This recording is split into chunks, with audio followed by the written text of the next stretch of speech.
Hi everyone, how you doing? I'm sort of making like a double video tonight because in my previous videos there's been a lot of talk about stents and people have been asking me about stents.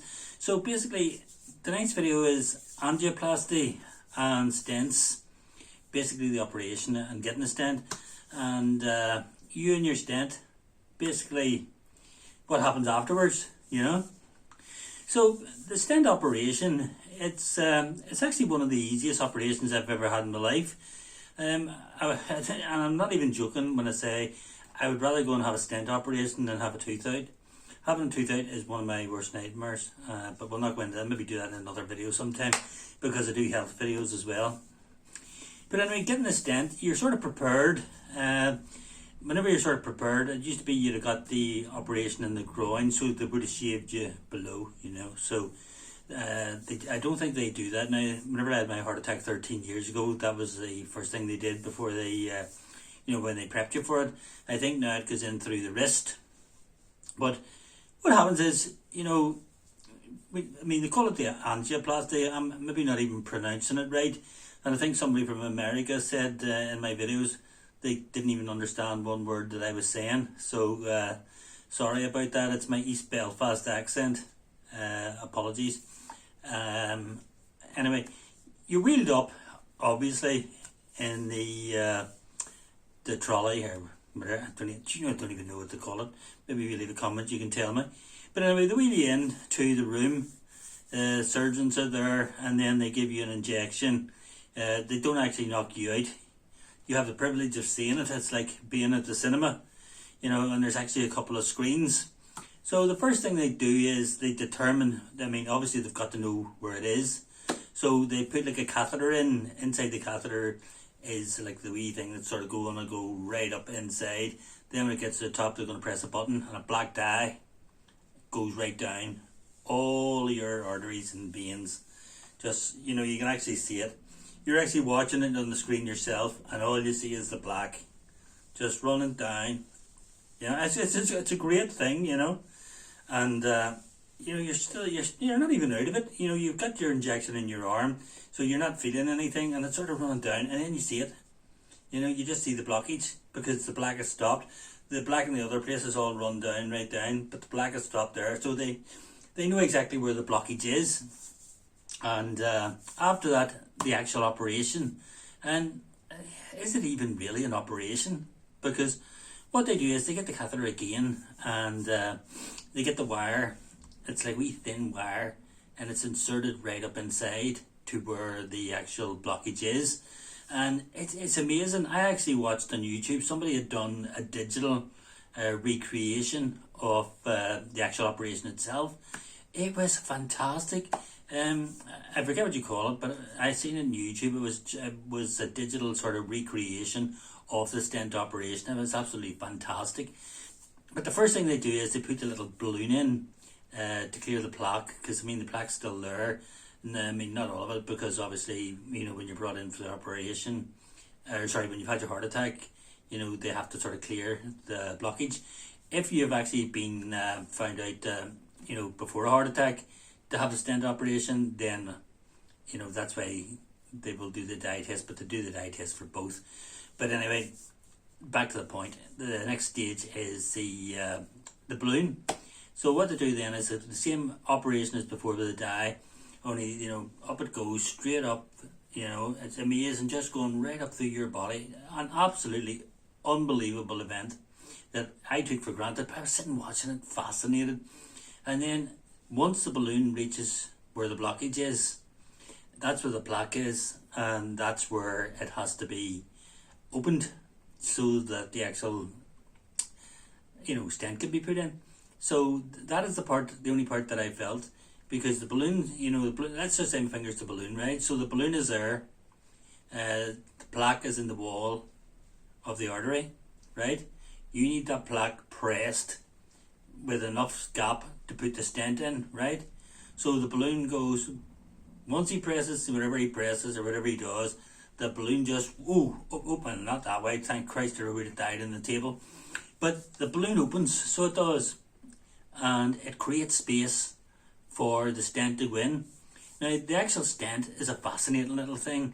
It's like a scaffold, but it's like wire mesh as well. And they actually show you before the operation. They bring like a wee presentation box around with a wee stent inside it, and let you have a close-up view of what you're going to be getting inside you for the rest of your life. Now, what they do then is, once the balloon, they deflate the balloon, down it comes, then in we go again with the actual stent, and then the stent is just, boom, fired into the hole, and that's it, you know. I like that. That actually sounded quite, it's like a movie whenever you're out in the old gunboats, you know, fire in the hole, you know, and that's you. You've got the stent inside you, and my stent was a drug-eluting stent. Now, believe it or not, in fact, I'll tell you later when I'm coming about you and your stent, right? So that's my stent in, and it was so enjoyable. It really was. I should have brought popcorn with me because it was fascinating. It really was. You'd actually sit there, and you know, the only pain I felt was whenever the balloon expanded. It actually felt like having a heart attack. Well, not that, but you actually felt it. You know, you actually felt it stretching, but it wasn't too bad. You know. Toothache's worse whenever you hear the tooth crack, you know, far worse. But anyway, they then take you back down, and you have to sort of remain there for 2 hours till the bleeding stops. It's important that you get the bleeding stopped, and then that's you. You've got your stent, and that's the operation done. That's the angioplasty operation. Simple, absolutely simple. You know, it's fascinating, and that's my operation going back to 2008.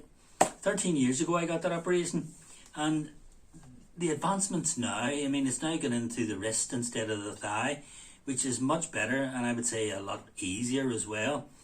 But a lot of the questions I've had, you know, because I've done life expectancy after a heart attack, and the reason I did that was because the first thing I did was Google afterwards, you know, life expectancy after a stent, how long will I live after a stent, and you know, some people, they come out absolute rubbish, you know, sort of saying, oh, in the first year 25% won't make it, and all, you know. I'm sort of like, oh Christ, you know, I've got a 25% chance of dying here, you know.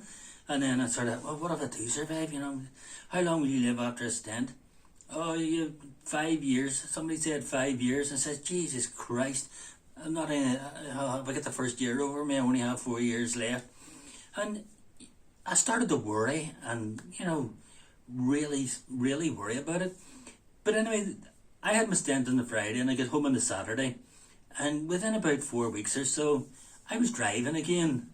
And then after about 6 weeks, within the 4 weeks I was walking okay, but after 6 weeks I then went to the cardio rehab, and I started to feel really fit, and I sort of felt, you know, this is great. But then I'd done a lot of study afterwards on you and your stent.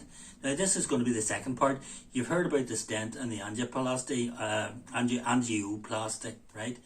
Operation, and how easy it was. So if you're getting that operation, please don't worry. You know, don't be sitting worrying about the operation.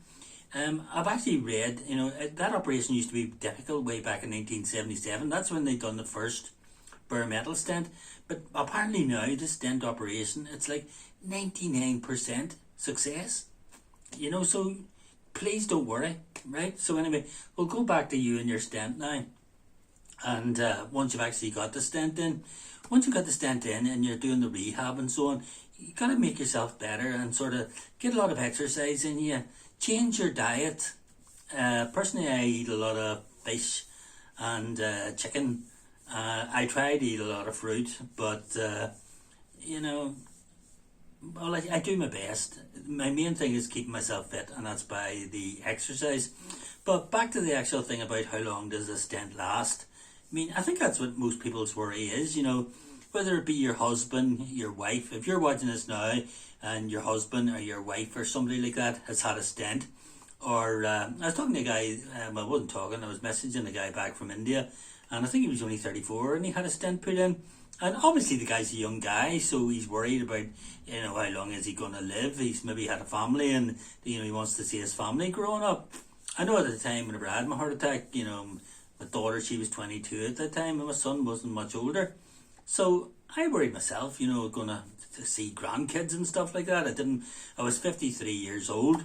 I'm now 67, and I know, I only look 50, but, uh, even with a heart attack and a stent, I mean, look at me, do I look 67? Well, anyway, I've done more study about the stent, and what I found out about the stent was stents were actually first used back in 1977, right? The guy that volunteered to do the first bare metal stent, he's actually still alive today, believe it or not. This is a fact. He has had his stent for 40 plus years. Fact. 40 years, and that's the bare metal stent. It's not even compared to the stent that you get in now, which is a far better stent. It's a drug-eluting stent. They have way advanced since 1977 in how they place the stents, and the follow-up medicine, the blood thinners, the aspirin, the stuff for lowering your heart rate if it's sort of high, and all the other stuff that they give you, especially like the Plavix in the first year so that the stent doesn't cover over.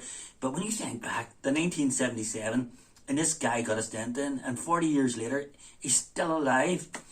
After about 20 or 21 years, the guy had to get another stent. But the thing about, after 20 years, he had to get another stent.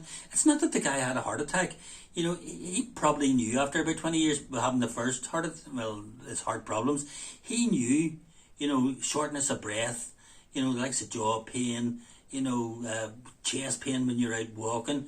You don't have to have a heart attack to know that you maybe need a stent. You have chest pain, or you have sort of like jaw pain, or sort of symptoms like that there, shortness of breath. The doctor will send you up to the hospital, and the hospital will do a blood, a dye test on you, just to see if there is a blockage there, and then they will give you another stent. And it's as simple as that. Science has really, really progressed. It's just like going to the dentist to have your teeth checked. A dental appointment. It's just the same now with your heart. If you've got these symptoms, you're sent up to the hospital. They'll do the dye test, and they'll see if there's a blockage. If there's a blockage, they'll bring you in and they'll re-stent you. That's what they did to that guy after 20 years. And I mean, 23 years later, and he's still alive. So it's nearly 43 years he's had that stent in, and he's only had the first stent he got, and then 20 odd years later, the second stent he got. And people are turning around, if you Google and it says, the length of a stent and stuff like that, it could be anything 5 years. Now, I've researched it even more than that, and I can tell you for a fact that if you're sort of young, like that guy from India was, it's 34, the younger you are, your stent and you will do a lot longer, and your life expectancy will be a lot longer than somebody that's sort of in their late 70s, 80s.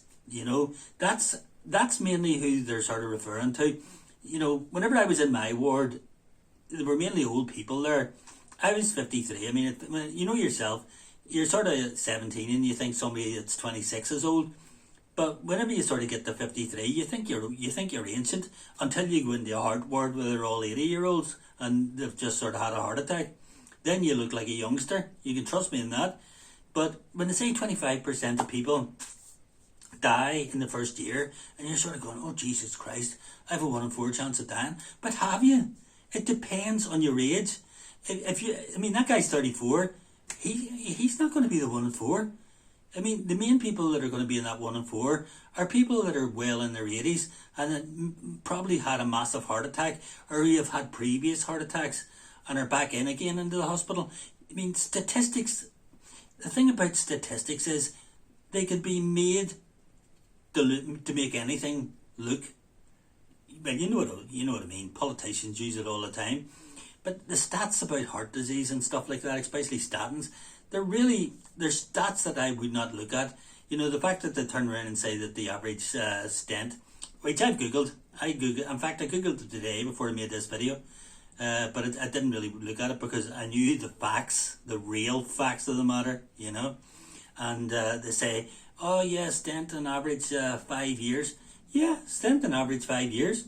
But the most people that are having heart attacks and that are having stents are people that are sort of in their 70s and 80s. And a lot of these that are in their 70s or 80s that get the stent and maybe only sort of last, that's a terrible thing to say about a human being, isn't it? Last, they sort of live for another 5 years, and probably have a good 5 years, to live that they wouldn't have had but for the stent. That's the age group I'm talking about. And then there's the different factors as well, like a massive heart attack or a mild heart attack. To me, any heart attack's bad. I know mine was a mild heart attack, but at the end of the day, I could have died if I hadn't took quick action.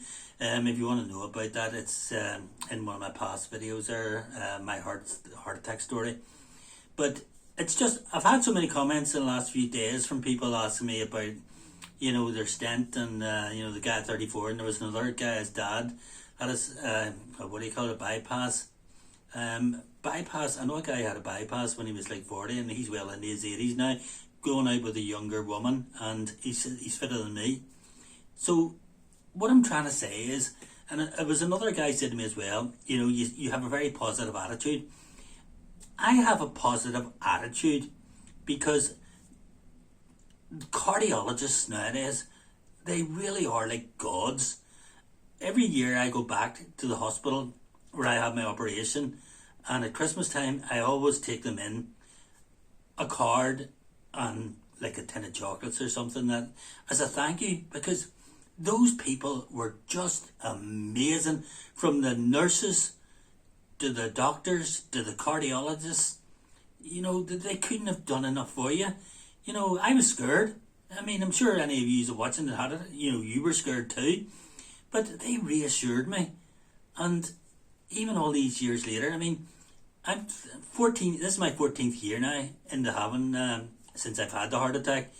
And I just decided to make this YouTube channel to reassure people and to sort of give advice and stuff like that. I mean, I'm not a doctor, and I'm only going by what's happened to me, but I know a lot of people that I've met in rehab, and I've sort of kept in touch, and I know other people that have had heart attacks, and it's similar to my own experience. People think when you have a heart attack, it's a death sentence.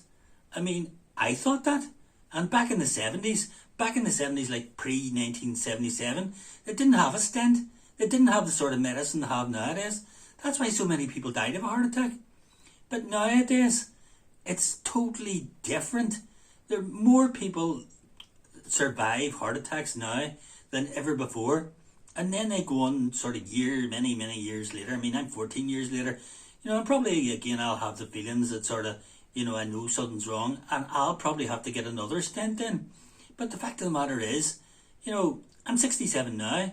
I have it in my mind that I'm going to live into my 80s, and who knows, I might even get a telegram from, well, I'll hardly get a telegram from the Queen. She's 95 now. She's not going to be alive when I'm 100, like.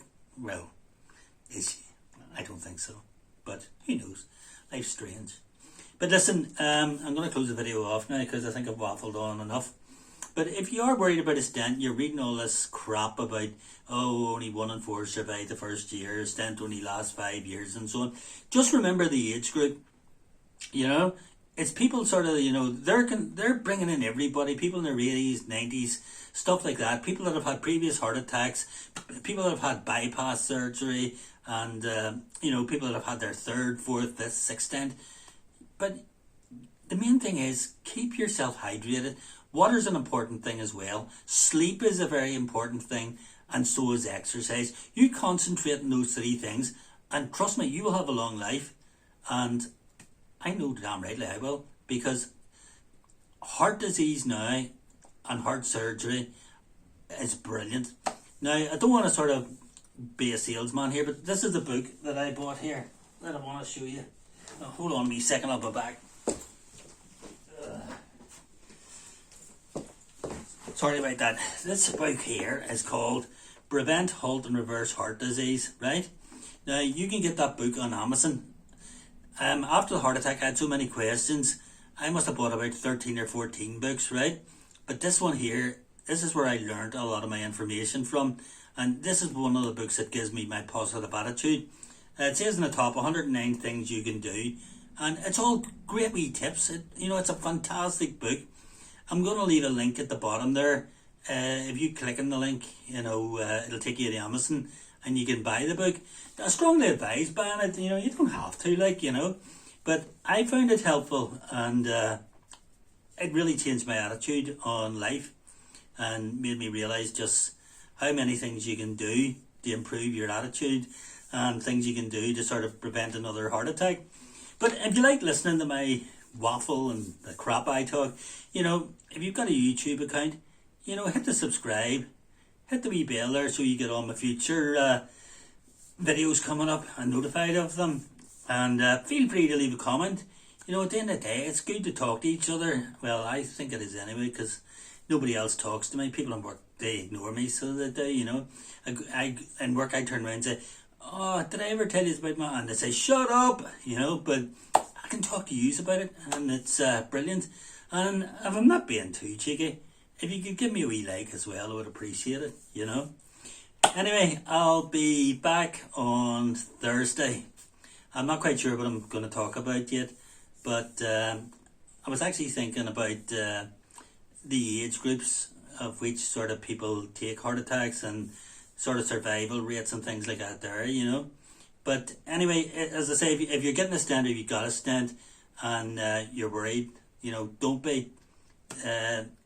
The heart it's come a long way since the 70s. It really has. And don't forget that boy in 1977 with the bare-metal stent, 40 years later. I've had mine 14 years, so what's 14 from 40? That's another 26 football seasons, I'm going to say. And hopefully my team, Man City, will be lifting the league out of a lot of those 26 years. Anyway, my friends, enjoy your night. I might have a wee glass of gin. Just one glass, so I've got work tomorrow. Anyway, take care. Thank you very much for watching. Love you guys. Thank you.